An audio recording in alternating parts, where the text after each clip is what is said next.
Welcome to Main Street Preps Clarksville, your number one show for Clarksville sports content. My name is Brady McAtamney. Happy to have you back along this week. Got a fun show planned for you today as we bring in another Austin Peay member of the athletic team. This time it's Roland Fanning, head coach of the Austin Peay men's baseball team. The Governors just finished up their first season under Fanning. Coach, how you doing? Man, I'm fantastic. How about you guys? You guys doing good? Doing good, man. Doing good. Can't complain. Of course, we're looking at the baseball season that the Govs just had. Of course, the first in the Roland Fanning era. Of course, first in the ASUN as well. You guys finished 26-32, 15-15 in the conference. Both numbers up from the previous year. What would you say that you learned in your first season as a head coach? Oh gosh, you know what? I learned a lot. I think the biggest thing I can take away from it is just my appreciation for our players and our appreciation for our fans, our appreciation for our administration. I'm appreciative for the job. I'm appreciative for the families that dropped their kids off here and let us coach them and mold them a little bit over the last year.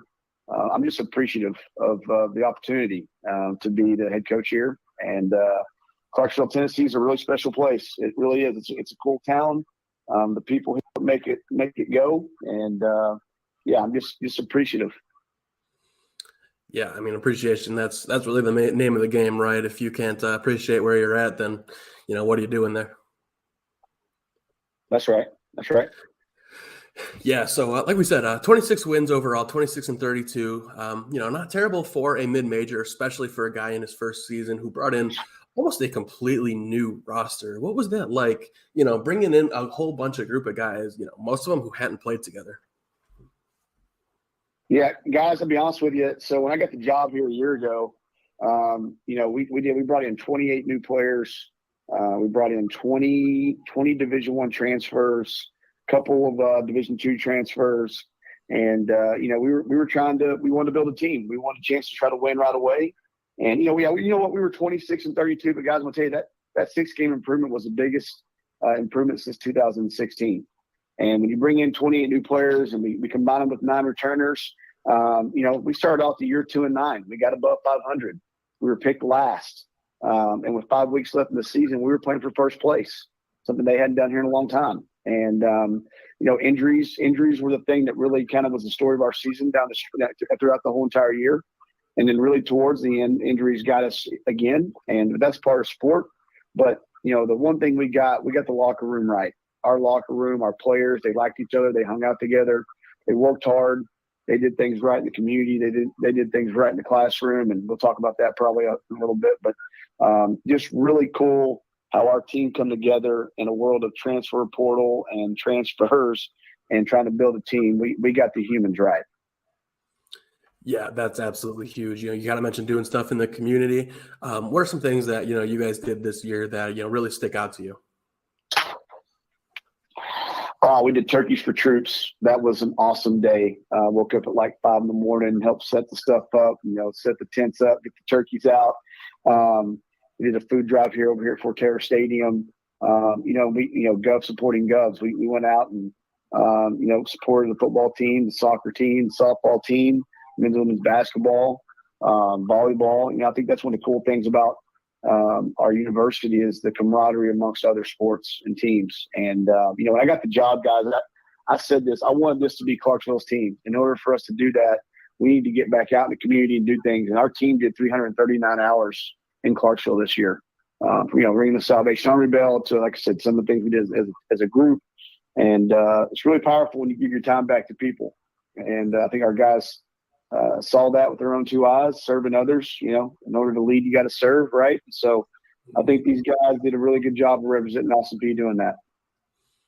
Yeah, I mean, that's pretty amazing. 339 hours, especially when during a baseball season when, so much is going on. You're playing, more often than not. That's pretty incredible. So very, very cool that you guys were able to do that. Now looking at the schedule, you guys played a lot of really good baseball teams. 5-run game with Tennessee, who was just in Omaha. You beat Western Kentucky.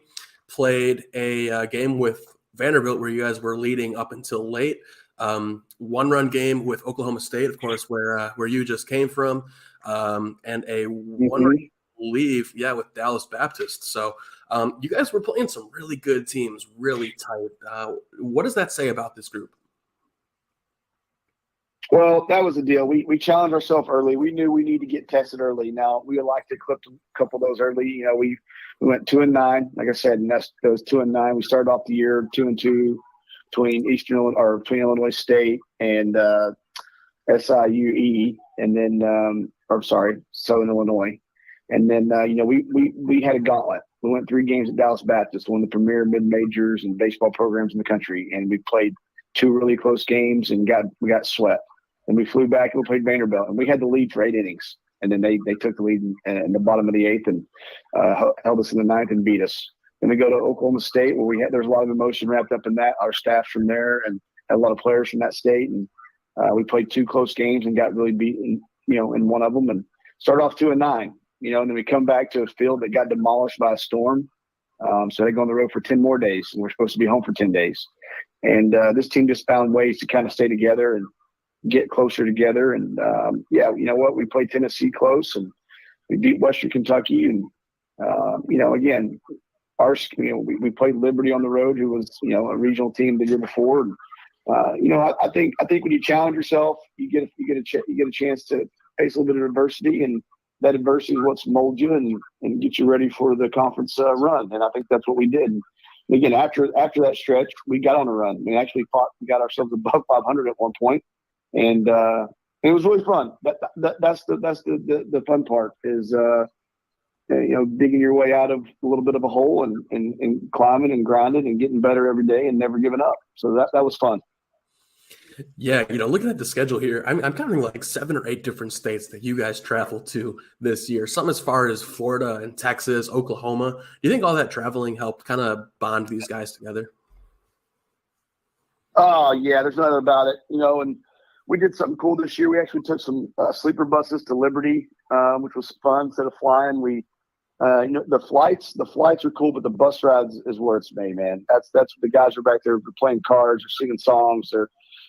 Garrett Martin had his guitar back there playing acoustic music. I mean, they got the boombox back there. It's just, that's where you get to spend some time with each other. And the best baseball, the best teams are the ones that can actually hang out on and off the field together. The ones that are, and that was cool about our facility. I mean, Gerald Harrison, Doug Downey, and some of our administration, these guys allowed us to put some things in our facility for these guys to hang out.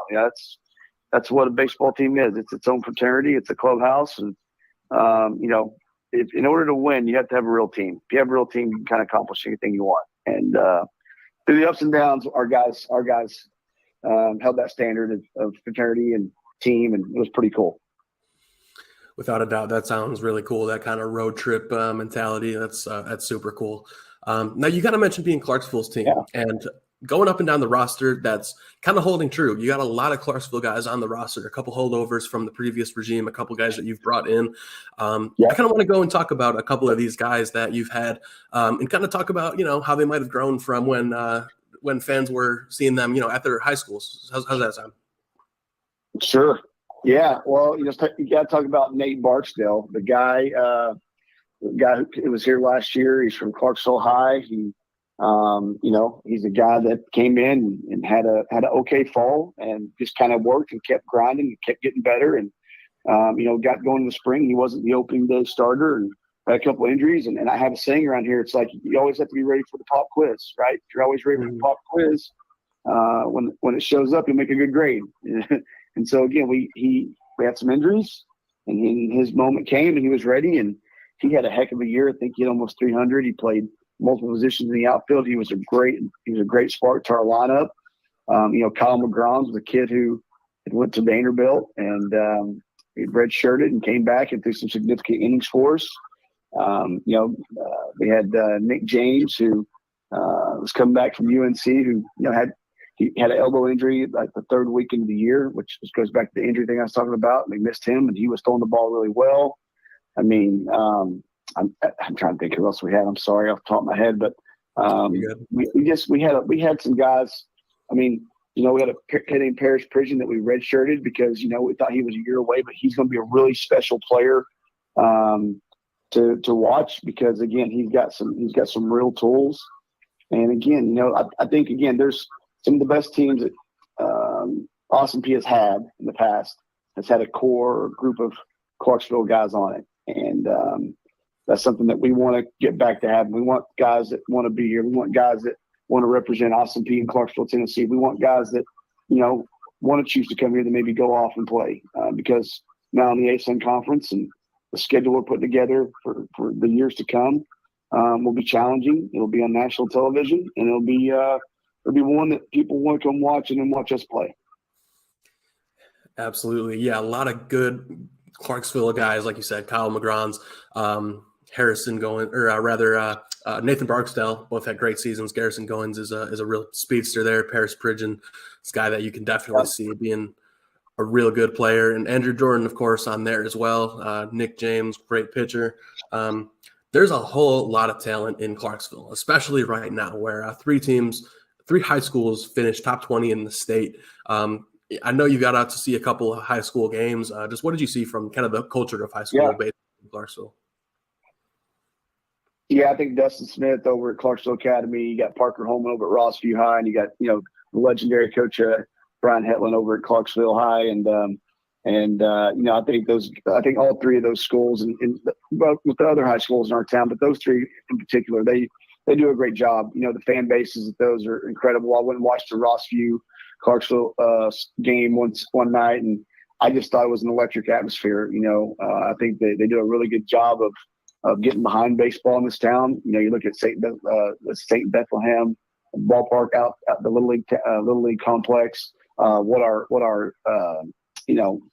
town, what our mayor and the people get behind the Parks and Recreation here is unbelievable. I'm just telling you, people don't understand how good they have it here, and I think that bleeds into your middle schools, it bleeds into your high schools, and it kind of helps grow baseball. And that's all we want to do. We want to grow baseball here, and I think that the high schools here have done an exceptional job. I think Clarksville is a baseball town, and I think, again, that will help us continue to grow our baseball brand as we move forward.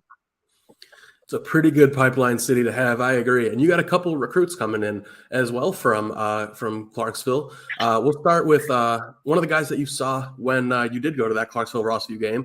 You got to see Cannon Rice pitching. Of course, he comes from a great baseball family. Jason Rice, who's coaching the Whirly Birds right now, coaching some of your guys there. His older brother. And Cannon pitched a great game against Clarksville High. What do you see out of him, and what do you see that he can be under Austin P? Well, I think Cannon Rice is a guy that throws, he throws multiple pitches for strikes. He was a standout pitcher at Rossview High. Yes, his dad played here. But I wanted Cannon Rice to come here because I thought Cannon Rice was a good pitcher. He's an exceptional student. His mom she works here with the nursing program here. He has a brother that I think plays at Walter State Junior College as well, coming off an arm injury. But the kid wanted to be here. That's what was cool about it. He wanted to be here. He was the first Clarksville kid we had committed in this recruiting class, and that means something. He's the first one. And again, I think the kid's got a great arm, he's got a great future. And again, he hasn't even started scratching the surface of what he can do with his body and his pitching development. And we're really excited about Cannon and what he can do for us in the locker room, in town, and also on the baseball field. Yeah, now staying at the same school, but a different class of 2024, you guys just recently got a commit from Brady Cooper. So super toolsy player. Yeah, go ahead. I was just saying there's rules out there about who I can comment on, who I can't comment on. Okay. So I'm going to let you talk about that. I can't comment on those things. No problem. So I don't get myself in any compliance trouble. But of course, I do like scouting reports. I can listen to scouting reports. So go ahead. Oh, I could give you a scouting report. Yeah, Brady Cooper. He's grown both physically and as a ball player the last couple of years. He had a offer from Mizzou as an underclassman. Very toolsy, left-handed bat, can hit for power, and And for average, he can run. He played injured this year, so had to move to first base out of his typical middle infield. But see him playing second base at the college level and potentially beyond. Good kid, good ball player. He's gonna, if he ends up at Austin Peay, gonna be a heck of an addition there. But let's go to another guy in the incoming class. How's that? Over at Clarksville Academy, DJ Merriweather, former. There we go. There we go. I can talk about this one. Yeah, you go for it. DJ Merriweather, my man. Yeah, the guys. Listen, the guy's a 3-sport star. Okay, I love guys that play multiple sports. He's left-handed. The guy he likes to work. He's playing baseball right now on the Knights summer organization down out of Nashville. He's from here. This kid had options to go other places. He had options to go play football at other places. This guy came in here with his family. His entourage of family is unique. It's awesome. They love him. He loves his family. This guy's got elite hair. His hair game is elite. He can handle basketball. He can throw the football down the field about 50, 60 yards. And this guy can throw a baseball on a mound. He can hit one with a fence. He can play all 3 outfield positions along with first base. I think when this guy really just focuses in on baseball, I think you got to see a tremendous athlete playing here for 2 or 3 years. Yeah, and that's a guy who was dominant both at the plate and on the mound. I'm curious where you guys see him playing at Austin Peay. Yeah, we're going to work him out of both. We had Lyle Miller Green here, who was up for the National Award for Two-Way Player of the Year. And I believe in college baseball. You can, you see it in the big leagues with one player with the Angels, but Ohtani. But again, for college baseball, if you got a guy that can do both, you can maximize your roster. And again, he's left-handed and he throws strikes, and we're going to see what that looks like for sure. But I really like the way the kid swings the bat. And again, I've seen playing a little bit of outfield, a little bit of first. And again, depending on how we have to manage his arm, that all depends on how much he actually throws. But I think the kid's aptitude, I think the guy's work ethic, I think his the fact that he wanted to be here, he wants to do good, he wants to represent Austin Peay and put the red uni on. That really fires me up when kids want to do that. And I think he's a really special human. And again, this recruiting thing, guys. It's for me, it's more about the human element and the teammate element, maybe more so than the baseball piece. Because obviously they're a good baseball player, we wouldn't be recruiting them. But in order for them to allow them in the house, we talk about the human has to be kind of special or different. And I really like DJ. Really like where he's at. Yeah, I'd say you guys hit it out of the park with Cannon and DJ. No pun intended. But you mentioned that two-way player. Yeah. We just saw one in the College World Series with Jock Caglione.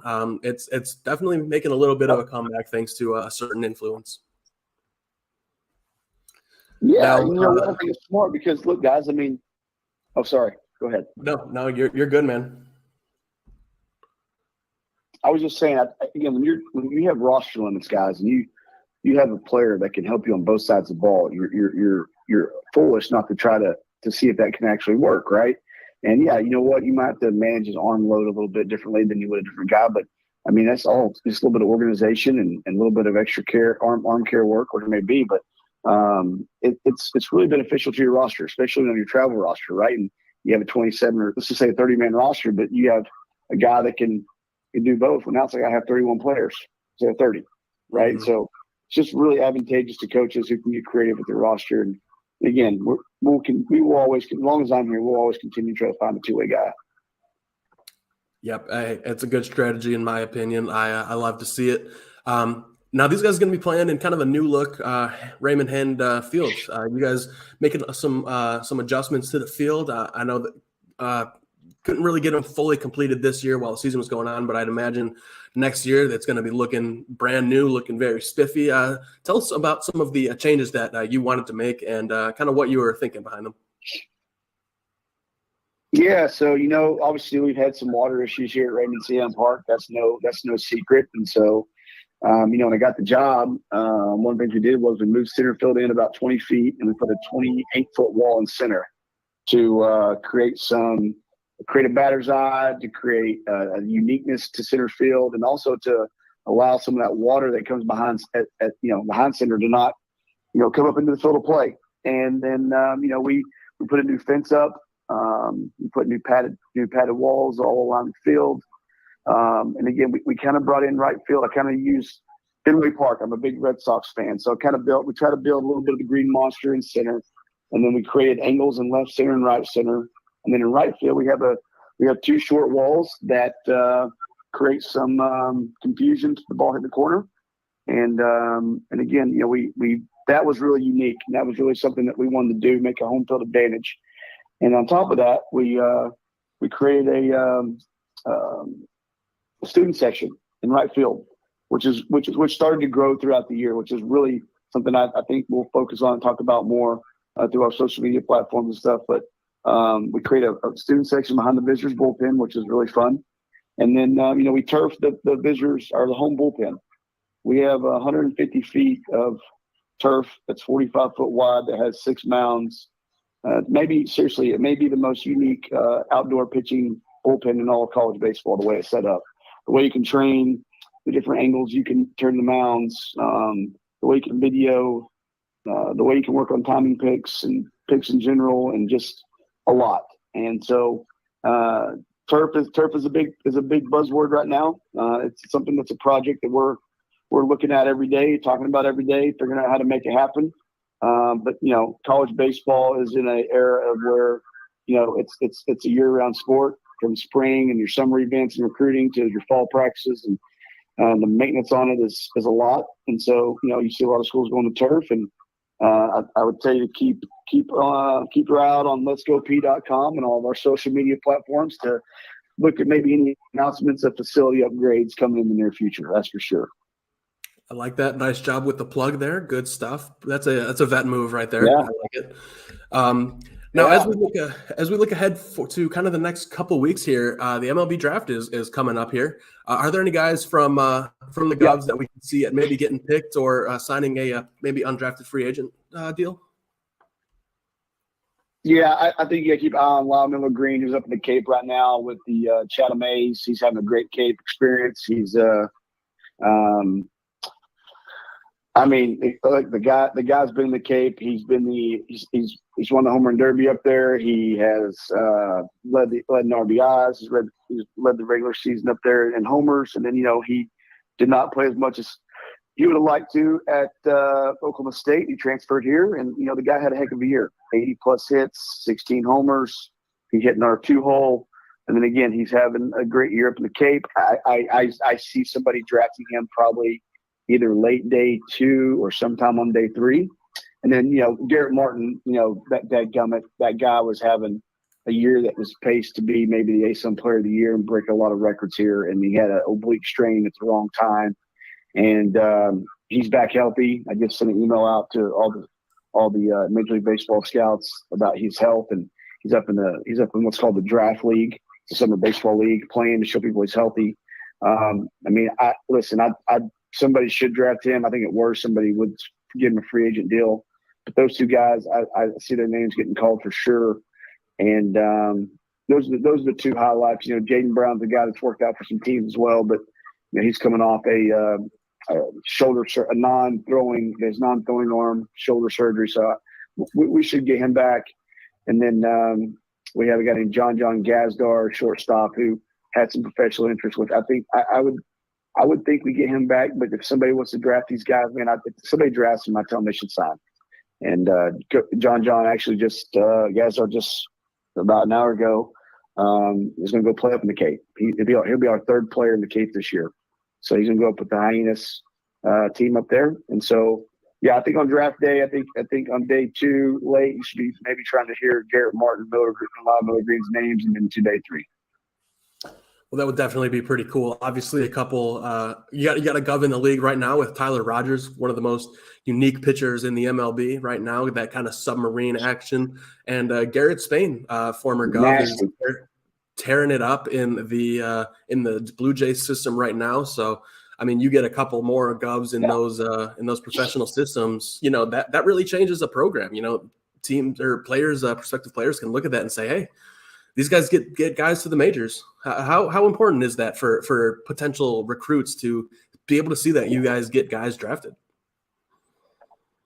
listen, the tradition. This one of the things that drew me to this place is that Austin P used to be one of the most premier majors in this region. I mean, when you think, like, for me, anyways, I look at this used to be like the Dallas Baptist of the Tennessee area, or Wright State, what they're doing now, or Oral Roberts, what they're doing. The Austin P has won 11 championships. We have 188 all-conference players. We have 15 players of the year. We've had 77 guys selected out of here, and 9 guys make the big leagues. 25 All-Americans. Like, this place has real tradition. Like, they expect to win. That's why I took the job. Like, I was at a really nice place, but I wanted to be a head coach. I wanted to be a head coach at a place where you had a chance to win. People wanted to win. And so, yeah, to see Tyler Rogers doing what he's doing with the Giants is unbelievable. But also guys like Sean Kelly and A.J. Ellis and Ryan Harper and again, like Cat Walker and just all of them, right? It's a big deal because that's what these guys want. They want to know, if I go to Austin P, will I have a chance to continue my career playing baseball? Well, absolutely. Absolutely. And you look at the College World Series this year, I mean, mid-major baseball, in my opinion, is maybe on the rise more so than ever because of the transfer portal. And teams are able – you got guys that are leaving SEC schools or Power 5 schools, going to places where it's a fit and where they'll play.